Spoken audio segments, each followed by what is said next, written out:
Guys, it's Sekaar, and today we're going to be going over my Magic Dragonite build that I have been using so far for update 41. I think this build is so much fun. It's got some really nice sustain, incredible damage, and overall, I just think it's a really good time, and it's kind of something a little bit fresh, so I really enjoy it. I hope that you guys enjoy it too. Real quick though, if you're not subscribed to my YouTube channel, please, all you gotta do is just hit that subscribe button. That would be awesome and a great free way to help support your favorite content creator. But guys, thank you so much. Let us get on with the video. So we're going to be a Khajiit on our MagDK. I think Khajiit is pretty nice on this because you get those overall crit passives, and we've got some really high crit on this build. We've got 36.4% as your passive crit, so I really like that. I feel like that's a really nice little balance of having high crit, but also just a nice overall balance. Khajiit is really nice though as well because you get those sustain passives as well. You're going to get some magic and stamina recovery, so that's huge. And then also for our attributes, we're going to have 34 points into health and 30 points into magic. Gives a max magic pool of 21k, a max health pool of 33k, and a max stam pool of 16.3k. We're also going to be using Orzoga Smoked Bear Haunch for our food. It's going to increase our max health and also increase our stamina and magic recovery as well. Also, we're going to be using the Warrior as our Mundus. That's going to increase our overall weapon spell damage, or our overall weapon damage. And on top of that, that's also going to increase your damage and also going to increase your healing as well. Because, you know, the more weapon damage you have, the higher your healing is. So, moving on to our monster set, we're going to be using Bloodspawn. We're going to be using a heavy reinforced Bloodspawn helmet. Bloodspawn just goes hand in hand, in my opinion, with MagDK because of that stam recovery, and then also mostly because when you take damage, you have a 6% chance to generate 13 ultimate and increase your physical and spell resistance by 3,700 for 5 seconds. So, in my opinion, that is absolutely huge because your sustain is heavily built off of your ultimate usage, and this, like, the most, you know, you always want your ultimate up at all times, so that's going to really help your overall sustain and damage as well. Our shoulders are going to be heavy reinforced Bloodspawn shoulders as well, because we really want to get these both heavy because our other two sets are not, they're strictly light and medium sets, so this is the best way to get our 3-3-1 in. Also, we're going to be using a heavy Cuirass of the Trainee in Reinforced. We have an extra slot in this build, so having that Trainee really gets your max health up, and having a Reinforced chest piece gets your resistances up as high as possible. So, our brand new set that just came out for update 41 is here. Tarnished Nightmare Bracers. We're going to be using medium divines as our hands. So Tarnished Nightmare, what that does is it's 3 lines of crit chance, which I absolutely love.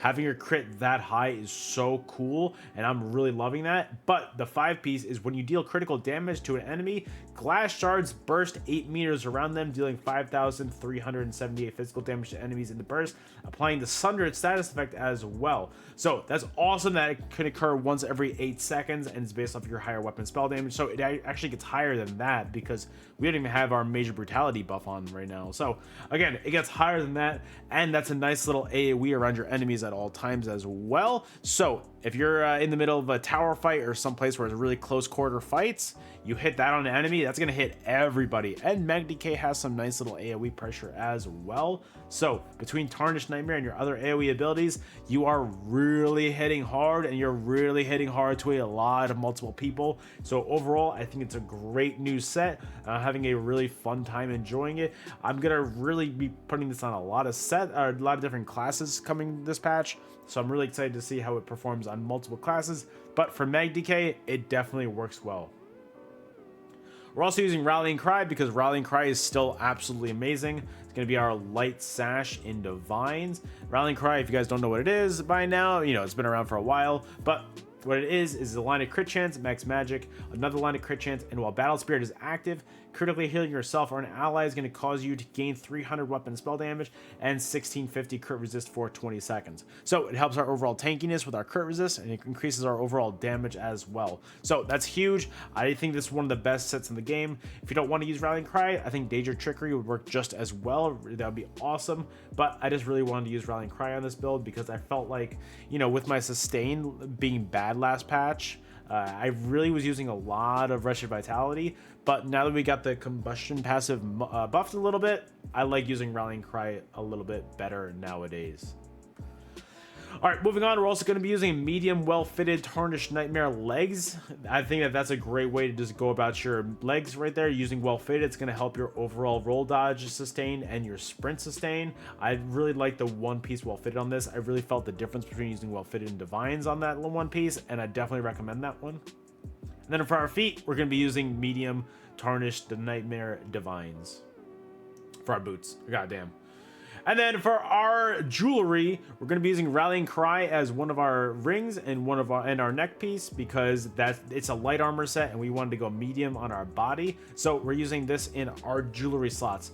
We're going to be using triple infused weapon damage glyphs, because that's just the best way to go in my opinion. It gets your weapon damage up as high as possible, which is going to buff both your damage and your healing, so I really like that. And then also for our mythic, we're going to be using Death Dealer's Fate. Basically, while you're in combat, you're going to gain stacks of Death Dealers, or Fate, whatever you want to call it, escalating Fate, up to 30 stacks, which is basically going to increase your max health, magic, and stam by about 2,600. So it really pads your stats a lot, and it makes you so that you have a lot more health and a lot more stam and magic, and it really helps your overall sustain as well. And then for our front bar, we're going to be using Tarnished Nightmare Maces. Main hand is going to be Nirnhoned with a shock damage enchantment on it, and our offhand is going to be charged with a physical damage enchantment on it. That way we can get that stam back as well. And then for our back bar, we're going to use Rallying Cry Ice Staff and the defending trait with an increased weapon and spell damage enchantment on it as well. We're going to get to the skills in a second, but we're going to use our CP first. Our blue slotables are going to be Focus Mending, Ironclad, Master at Arms, and Untamed Aggression. Our red slotables are Survival Instincts, Sustained by Suffering, Pain's Refuge, and Celerity. In our green tree, I'm just going to go to it because one of them is a passive and it's not on there. Breakfall, very, very, very important to have. Rationer and Liquid Efficiency. All right, so I wanted to go to this menu for the skills because it's a lot bigger of an icon, and it's just easier to explain that way. So our main spammable is going to be Molten Whip. This is going to be doing 7,800 flame damage to your enemy, but that stack is going to get that tooltip is going to get a lot higher when you're fully buffed up, and also you can buff that damage when you use a Ardent Flame ability. You can get 3 stacks of Seething Fury every time you're using an Ardent Flame ability. So your 2 other Ardent Flame abilities are going to be Flames of Oblivion and Noxious Breath. I'll get to that in a second. And then when you get to 3 stacks, it's going to increase your damage on your Molten Whip, and you want to make sure you have 3 stacks when you use your whip. That way it can hit as hard as possible. We're also going to be using Shattering Rocks. This is going to be your CC on this build, so when you're ready to get that 3-stack whip off, hit him with Shattering Rocks, and this is going to do so much damage, that combo, because they're not going to be able to block it, and it's just overall great for your damage, great to just kind of punish your enemies in this fight because it's non-blockable, this CC. Also, Flames of Oblivion, like I said, this is an Ardent Flame ability, so this is going to be one of your procs of Seething Fury for your Molten Whip, but also this is going to be doing flame damage every 5 seconds to about 3 enemies around you. If there's less, it'll be 2, but regardless, it's a maximum of 3 enemies, and it's just some great extra little bit of sustained damage to your enemies. And on top of that, you're going to be getting Major Prophecy and Savagery, increasing your spell and weapon crit by 2,600. And then Burning Talons, this is a nice little way to have your crowd control on your enemies at all times. This is a great way to take control of the fight. So your enemies will be immobilized when they're in this, and I'm going to be honest with you guys, 9 times out of 10, most players try to roll dodge out of this. So you start the fight off with Burning Talons, they go to roll dodge, hit him with that Shattering Rocks, and you just wasted so much of their stam right there between them roll dodging than them having to CC break. You keep on doing that throughout the fight, you're going to drain your enemy's stamina so much. I definitely recommend using that combo. Also, it's a nice little form of damage. It's a nice little AoE, and on top of that, it's a nice little 4-second dot on your enemies as well. It's not too much damage, but I mean, look, I'll take any kind of damage I can get on this build. And then Noxious Breath. This is going to be your source of major breach on your enemies, so it's going to reduce your enemies' physical and spell resistance by 6k. Also, it's a nice little bit of damage in an AoE too, so spam this when your enemies are roll dodging, and they won't be able to dodge it, and they'll just be taking damage. And And then I like Take Flight on this build because this morph hits a lot harder. It's cheaper. You don't get a shield on this morph, unfortunately, though. But I mean, this morph hits harder and it's cheaper. So what else could you ask for?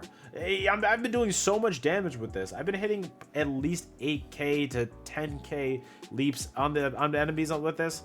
I've absolutely been loving using this morph. It's cheap, so your blood spawn is able to help you get to this as soon as possible, and your sustain really is nice because this is a cheap ultimate, so you can just get your resources back from your passives so easily. All right, backbar skills are going to be Igneous Weapon. This is going to be your source of major brutality and sorcery, so it's going to increase your weapon and spell damage by 20% by 1.2 minutes. Sorry guys, I am feeling a little bit under the weather today, so I apologize for all this stuttering and stammering. These allergies are just kicking my butt. Like, it is not fun having allergy season here. And then Race Against Time, this is going to be your source of major expedition and minor force. So it's going to increase your movement speed by 30% and increase your critical damage by 10%. Also, activating this ability is going to remove all snares and immobilizations to you and grant you immunity to them for 4 seconds. So if you're stuck in a situation, you get slowed, hit this ability, boom, you're back to being fast. And then Resolving Vigor, this is a nice 5-second heal over time. It's going to get your health back up pretty easily. And on top of that, it's going to give you minor resolve, so it's going to increase your physical and spell resistance by 3k as well. Then Coagulating Blood, this is going to be your burst heal on this build. This is going to be a great source of sustained healing for you. This will get you back up to full health more times than it doesn't. This is an amazing heal. It's very strong, and I definitely recommend keeping this on your bar at all times. And then I'm using Hardened Armor as your source of major resolve, so this is going to increase your physical and spell resistance by 6k. Also, you're going to be getting a damage shield as well. It's going to be scaled off of your max health. I like this morph a little bit better nowadays because with the only 2 sources of healing on this build, I like using this. It's going to be a little bit more damage mitigation as well. And then also we're going to be using Corrosive on this build. I'm using Corrosive a lot more now that we have the Combustion passive buffed, where you get both magic and stam back every time you proc Burning or Poison, which is basically every 3 seconds on this build. So I like using this because it's great for your sustain. You don't have to worry about throwing out ultimate after ultimate after ultimate because your sustain is just a lot higher. So when you do want to do damage to somebody, use Corrosive. You're going to be ignoring your enemy's physical and spell resistance, so you're just going to be cutting right through them. And then on top of that, it's going to limit your incoming damage to 3% of your max health. So you're going to be super tanky. So overall, this is a great source of both damage mitigation and damage as well. And that is the entire build. I really hope that you guys enjoyed. Sorry again for all this stuttering, stammering, all like the rambling, all that stuff. These allergies are really just, they're not fun. But I really hope that you guys enjoyed. This build has genuinely been a lot of fun, and I do enjoy playing this. I really hope that you guys enjoy too. If you guys can do me those favors, subscribe to the channel if you're not, like the video if you can. Liking the video helps me out so much. Also, if you like TikTok and you don't follow me on TikTok, that link will be in the description as well. My Twitch, that link will be in the description as well. We also have a website nowadays. If you guys want to go check that out, that will be in the description as well. Basically, all my socials, if you guys want to make sure that you're following me on all of them, just check out my stuff. I would appreciate that. If you guys like it, dude, that'd be awesome if you guys could just check it out and let me know. But thank you guys so much for watching the video. Let's get on with the footage for the build. That way you guys can see it in action, and I will see you guys on the next video. Later.